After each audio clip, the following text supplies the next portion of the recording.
Angedacht zwischen Rhein und Reben. Impulse aus dem Kirchenbezirk Germersheim.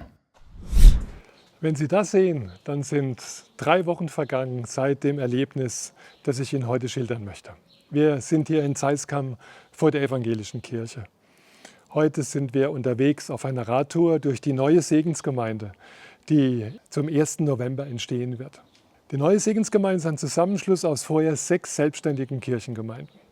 Wir haben uns zusammengetan, ja, weil wir weniger Finanzen, weniger Personal und weniger ehrenamtliche Kräfte haben. Aber wir spüren gerade, in diesem Zusammenschluss liegt auch eine Kraft.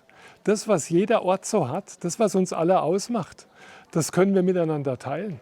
Wir können viel mehr Interessen von Menschen abdecken, als das in einem einzigen Ort noch möglich wäre. Und so sind wir unglaublich dankbar dafür, dass wir in Notzeiten und in Krisenzeiten nicht einfach den Mangel verwalten oder uns gegenseitig sagen, wie schlecht die Zeiten sind, sondern gemeinsam aufbrechen. Dass wir uns wirklich fragen, wie sieht die Zukunft von Kirche aus? Wie werden wir dem Anspruch des Evangeliums, Menschen mit der guten Botschaft zu erreichen, wirklich gerecht? Über 70 Menschen haben sich heute auf den Weg gemacht und fahren mit dem Fahrrad durch die Segensgemeinde, Station zu Station.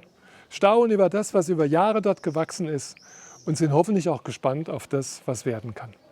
Eine tolle Idee, hören wir immer wieder heute, müssen wir wieder machen. Ja, so soll Kirche sein. Menschen packen an, Menschen machen mit und Menschen spüren, dass die Verbindung untereinander und die Liebe Gottes zueinander gehören.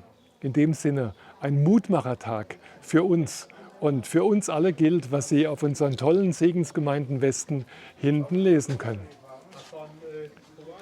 Gesegnet weiter. Einen guten Tag auch Ihnen.